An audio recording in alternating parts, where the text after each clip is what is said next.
زعززن زخبرن سلامتنا يبصحكم كبرات تخاتلتي ميديا بتر حقي كما يتخونوم كاب استوديونا سلامتنا بمقدم نلمون كم تلمود وانا وزيناتاتنا باخم كنبولا إنام نختكتاتلو عدمينا أيو نزي شانال لايك شير سابسكرايب أمقبار زنقعهم فلما كاندي عرستاتهم سراويت إرترا نابرايا قبو كم زعتوه تحبيروم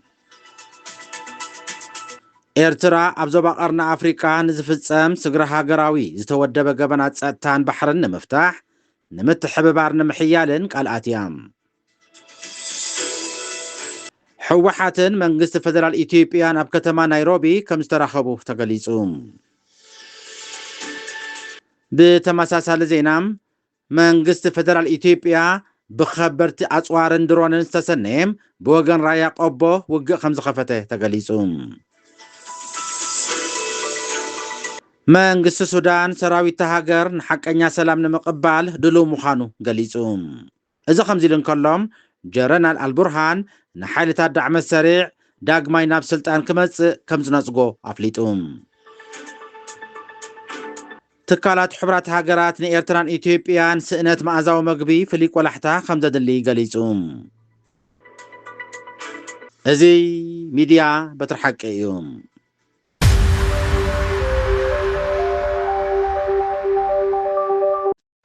سراويت إرترا نابرايا قبو خمزاتوي تحبيروم سراويت إرترا دحر وقع شرارينا بخبت أصوار تعانا مخاينن تانكتاتن أسنيو نابرايا قبو قصو خمزة مرحه من جتاتي قلصو اللوم إذا دحرتي منقس إرترا مسحو حتى بزقبرو صمدوم نفالا ما اوان كبهال زكال سراويت إرترا عبي حاجة زندقة في النمقبار ناب تقراي مريت رقيصهم آتيوم اللوم إذا نايكلتي وقنات متحببار أبزكايت كبرت وقات عبي لوطي كله خمس خال بوليتيكانياتات يقلصوم بزي دمام منقس فدرال إثيوبيا أمرت كلتي أمن عطوقات فانون أبسقات وديو خمس ركب يقلاسم منقس فدرال بوغنو أبز حلفة سومون أبدوب تقراين سودانن التركب استراتيجيكاوت بوتام شرارينا وق بزخبرتي أصوارن درون تسنيو مخفاتو يذكارم منقس خلل تقراي أبتوق إيد حالتات دعم السريع كمستساتفو يخصصم أبتوق زبصح خسارة بحالتات تقراي يكون بمنقس فدرال إثيوبيا زتقلت أنقر يلن بخالو وقن دما منقس خلل تقراي مس حالتات فانوم بزفطر وتمرت حالتات فانون مس سراوي تقراي بملفان عبدتاتهم يتأناخرو خمزلو تقليص اللهم أبزي حجي اوان تمرت سميناوين حالتات زبل ناي سلستي وقنات مالت سراويت إرترام سراويت تقراي عطوقات فانون ناي حبار مغلط يخوصو كم زخونو تقليص اللهم إرترا أبزوبا قرنا أفريقيا نزفتصم سقرا هاقراوي استودب قبنات ساتا بحرن مفتاح متحبار كمتحيل كالآتيام أمباسادر إرترا أب كينيا أتبين رؤسهم نزباوي بيت صحفات عصفارسن قبن حبرات هاقرات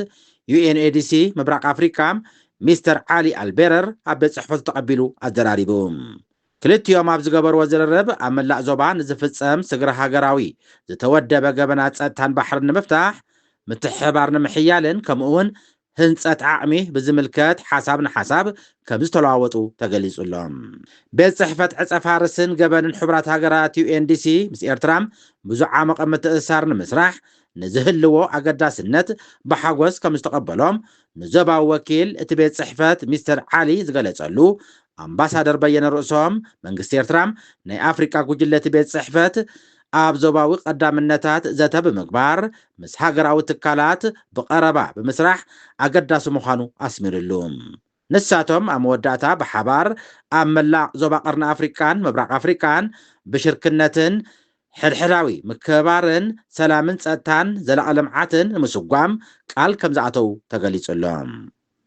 حواحاتن منقس فدرال إثيوبيان أب كتما نيروبي كمزراخبو تقليصوم بوعل بروتيريا أب سممع بس يحمز نبرو دحيروم أبز سومون أبز على وطريقات يوم كم زلو زنقر لهم حوحاتن سلف بتسقنان داقماي أب كتما نيروبي كم زراخبو تقليزهم منقس فدرال إثيوبيان حوحاتن أبز متسسومون أب كينيا كتما نيروبي داقماي نمزل راب مدب كم زحازو تسميع خبلام تسابات هاجر قليسنا اللوام أزر الكبات أتم كل التوقنات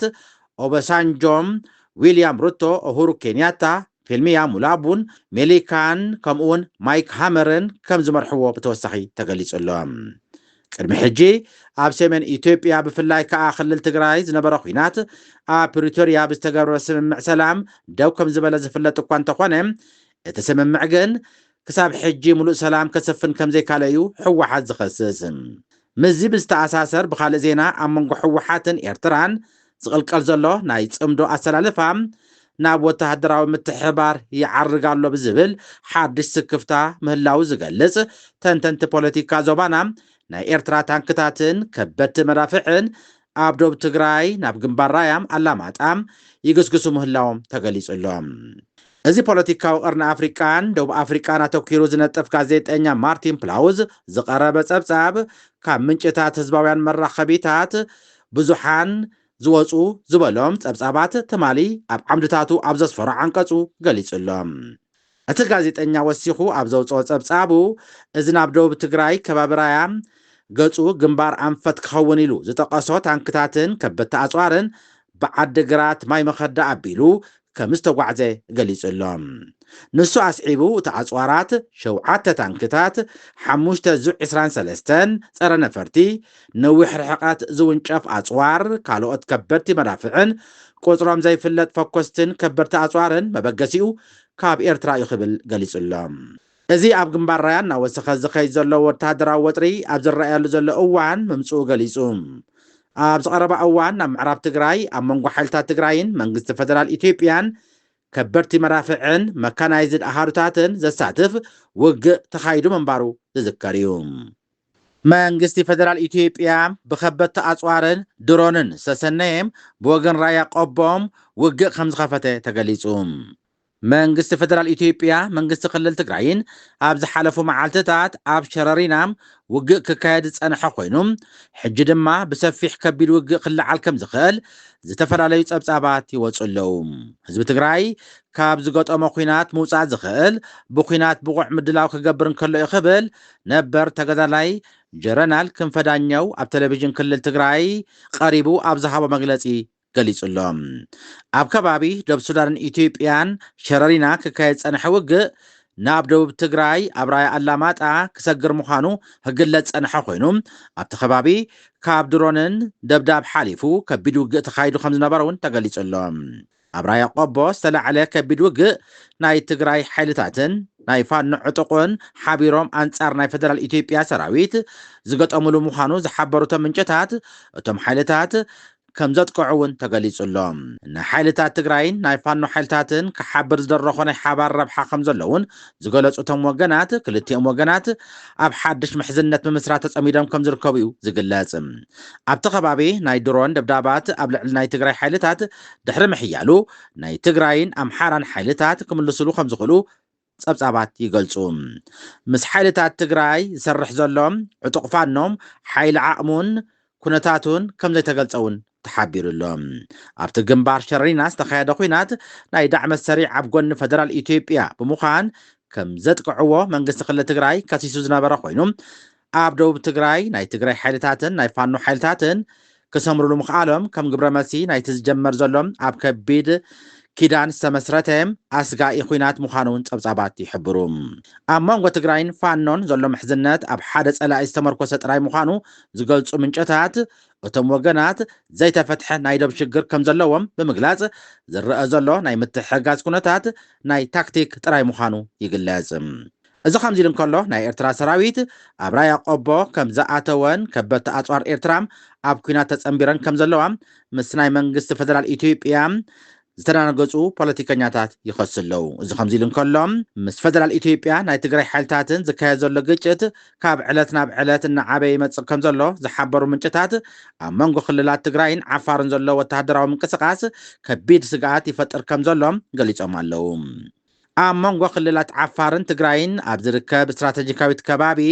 እምባማጋል ወተሃደራዊ ምንቅስቓስ ክረአ ከም ጸንሐ ዝሓበሩ እቶም ምንጭታት ኣብ ዝቐረባ እዋን ከቢድ ውግእ ክህሉ ከም ዝኽእል ይግለጽ ኣሎ ሓይልታት ሕወሓትን ዕጡቋት ናይቲ ከባቢን ዝካየድ ዘሎ ምንቅስቓስ ንሰላም እቲ ዞባ ኣብ ሓደጋ ኣውዲቕዎ ከም ዘሎ ጸብጻባት መራኸብቲ ብዙሃን ዝገለጹ ኮይኖም ኣብ ክልቲኡ ወገን ከቢድ ኣጽዋራት ክቐርብን ሰፋሕቲ ናይ ዕርዲ ድፍዓት ክሰርሑ ይውዕሉ ከም ዘለውን ምንጭታት ይገልጹ ኣብቲ ከባቢ ንዝርከብ እምባማጋል ንምቁፅጻር ኣብ ዝካየድ ዘሎ ቅድድም እቲ እምባ ንዘለዎም ናይ ኩናት ላዕለዋይ ኢድ ምዃኑ እውን ዝሓበር ክኸውን ከሎም ነቲ ጎቦ ንምቁፅጻር ዝካየድ ላዕልን ታሕትን ነቲ ወጥሪ ኣጋዲድዎ ከም ዘለውን ይሕበር ኣሎ ነቲ ከባቢ ንምቁፅጻር ኣብ ዝካየድ ዘሎ ምንቅስቓስ ናይ ክልቲኦም ወገን ጉጅለታት ቦታ ንምሓዝ ኣብ ዝንቀሳቐሰሉ ዝነበሩ እዋን ሓሓሊፉ ናይ ተኹሲ ምልዋጥ ከም ዝረአውን ነበርቲ ተኸባቢ ይገልጹ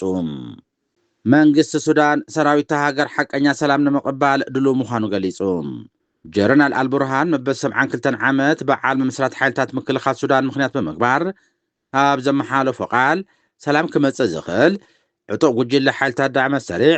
ኣጽዋሩ ኣንቢሩ ናብ መርበል ህይወቱ እንተተመሊሱ ጥራይ ምዃኑ ኣነጺሩ ሰራዊት ሱዳን ነቲ ዕጡቕ ጉጅለ ንምስዓር ዘለዎ ቆራጽነት ከም ዘለዎ ኮይኑ ንዝኾነ ሓቀኛ ጻዕሪ ሰላም ግን ድሉው ምዃኑ ሓቢሩሎ እንተኾነ ነቶም ገበነኛታትን ቀተልትን ናብ ስልጣን ዘሳትፍ ዝመጽእ ዘይኮነ ሙሉእ ሰላም ከም ዘይቅበል ኣስሚሩሉ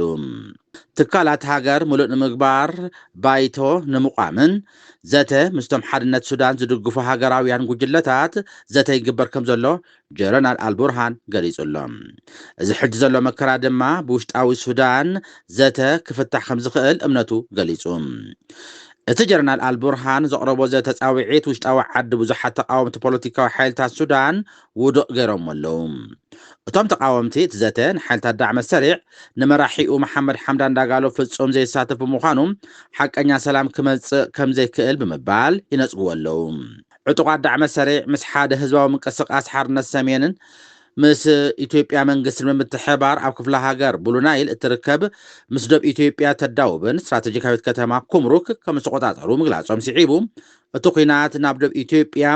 ምቕራቡ ዞባዊ ስጋት ፈጢሩሎም ብሓፈሻም ጀነራል አልቡርሃን ብሓደ ወገን ጻውዒት ሰላም ዘተን የቕርብ እኳ እንተሃለወ ተጻውዒት ከም ተቃወምቲ ተቐባልነት ስለ ዘይረኸበ ኣብ ባይታ ዘሎ ውግእ ድማ ናብ ሓደሽተ ከባቢ ሰፍሕ ብምህላው ቁልጡፍ ሰላም ዕድል ገና ርሑቕ ከም ዝኾነ ትካላት ሕቡራት ሃገራት ንኤርትራን ኢትዮጵያን ስእነት መኣዛዊ መግቢ ፍሉይ ቆላሕታ ከም ዘድሊ ገሊጹ ኣብ ቀርኒ ኣፍሪካ ብሰንኪ ዝቕጽል ዘሎ ግጭታት ጽልዋታት ኩናት ዩክሬንን ኢራንን ዝተሓላለኸ ውሽጣዊ ቁጠባዊ ፀገማትን ጥሜት ኣብቲ ዞባ ኣሰካፊ ደረጃ በፂሑ ከም ዘሎ ሓድሽ ፀብጻብ ትካላት ሕቡራት ሃገራት ኣፍሊጡሎም ብመሰረተ ፀብጻብ ኣብ ኢትዮጵያ ልዕሊ 9 ሚልዮን ሰባት ንጥዕና ዝበቅዕ መኣዲ ንምቕራብ ዓቕሚ ክስእኑ ከለው ኣብ ኤርትራ ብሰንኪ ስእነት መኣዛዊ መግቢ ዝመጽእ ሕዱር ፀገማት ጥዕና ህፃናት ኣብ ኣሰካፊ ደረጃ ከም ዝርከቡ የገንዝብ ውድብ ሕርሻን መግብን ፋኦ ምስ ካልኦት 4 ኣህጉራውያን ትካላት ብምልፋን ዘውፅኦ ኩነታት ውሕስነት ምግብን ስነ ምግብን ኣብ ዓለም ኣብ 2026 ዝተሰመየ ፀብጻብ ኣፍሪካ ንፈለማ ግዜ ንእስያ ብምብላፅ ብዝሒ ብጥሜት ዝተጠቕዑ ሰባት ዝርከቡሉ ኣህጉር ኮይና ምህላዋ የጠንቀቐ ኢትዮጵያ ሓንቲ ካብተን ብሰንኪ ቁጠባዊ ፀገማትን ንጥዕና ክኸውን ምግቢ ንምዕዳግ ዝለዓለ ብድሆ ዝገጥመን ሃገራት ምብራቕ ኣፍሪካ ኮይና ትጥቀስ እያ ብመሰረተ ፀብጻብ ኣብ መንጎ 2023 2025 ኣሳስ 79.4 ሚልዮን ሰባት ማእከላዊ ከቢ ስእነት ምግቢ ኣጋጢሞም ከም ዝኾነን እዚ ግምት እዚ ፀብጻብ እዚ ግን ነታ ብሰንኪ ኩናት ተሃስየት ክልል ትግራይ ኣጠቓለልን እዩ ዋጋ ድርዒ ብ3 ዕፅፊ ምውስኹ ንፍርያት ሕርሻ ከም ዝጸለዎ ዘመልከተ ፀብጻብ ኣብ ኢትዮጵያ ሓደ ሰብ ንጥዕና ዝኸውን ምግቢ ንምዕዳግ ኣብ መዓልቲ $4.75 የድልዮ ከም ዝኾነን እዚ ድማ ካብ ጎረባብቲ ሃገራት ኬንያን ዩጋንዳን ታንዛንያን ዝለዓለ ይኽብል የገንዘብ ክቡራት ሰማዕትና ዕለታዊ ዜና ዝመስል ነይሩ ስለምክታልኩም ኣዝና ነመስግን ኩሉ ግዜ ላይክ ሼር ሳብስክራይብ ኣብ ምግባር ኣይትዘንግዑ ደሓን ሕደሩ ልዋም ለይቲ